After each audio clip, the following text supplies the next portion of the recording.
Hi, it's Dr. Jim with Chiro Coach. Today I wanted to talk to you about the Backnobber. This is probably one of my favorite tools that I use for deep tissue, especially on my neck and shoulders. It is going to cause some inflammation and release of lactic acid, so it can cause some bruising and some intense muscle pain local to the region. Make sure you hydrate and ice, especially after utilizing this. The Backnobber, they have a larger hook and a shorter hook. I'll start off with the short hook and I'll take the ball and guide it with my hand up to the base of my skull. I'm making sure not to fall off out in front of my ear. That's going to change the sound of my voice. You know you're on your vasculature. We don't want to stay on the arteries and veins. We want to be back on the muscles. So we're going to work on these scalene muscles and slide it up to the base of my skull and then pull it forward to hook it into place. This is an area we like to treat to make sure we're maintaining those muscles relaxed state so you're avoiding those headaches and future pain in your neck and shoulders. So as I lock it in there, my other arm is just going to rest, and now it's going to give me the force that I'm looking for, providing about a 6 out of 10 with the pressure. 10 is going to be the most, 0 is none. You want to hover around a 4 to 6, not going too hard, especially in the beginning.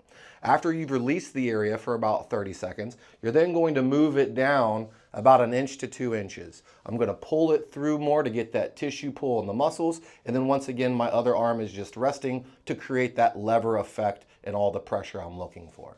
As I move down my shoulder into my upper trap here, now the Backnobber is more up and down. Now my weight's kind of pulling down into it. I'm getting that tissue pull and I feel that muscle release once again after about 30 to 40 up to a minute. Once I've loosened up my neck and upper trap, I'm now going to work on my pec and my rotator cuff.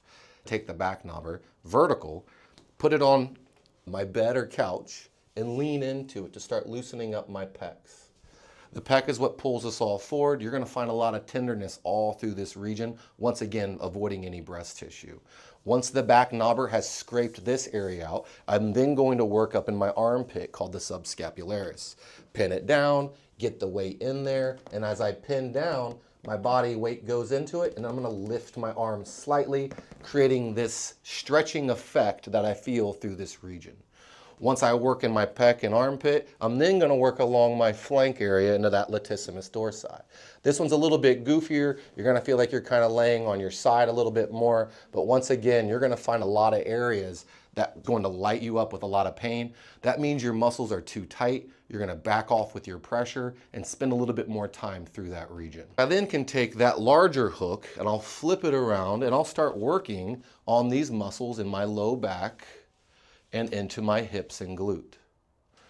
I'll even take the short hook, pin it into my hip flexors, and now I can start loosening up my hip flexors and into my quad. I'll put my legs straight up on my bed like I'm doing a hamstring stretch.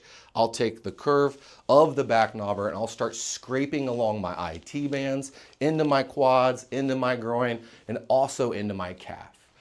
This thing is very versatile. It's something I treat my whole body with. I make sure to loosen up those muscles first prior to any physical activity. And then by the end of the day, my muscles are tight again. So I'll use it right before bed to make sure I'm loosening up my tissues. And I ice down. And now when I sleep, I'm going to maximize my healing. Make sure that you're consistent with your positive habits, because with positive habits, you're going to get your positive results. Thank you so much for your time. We'll see you in the next video.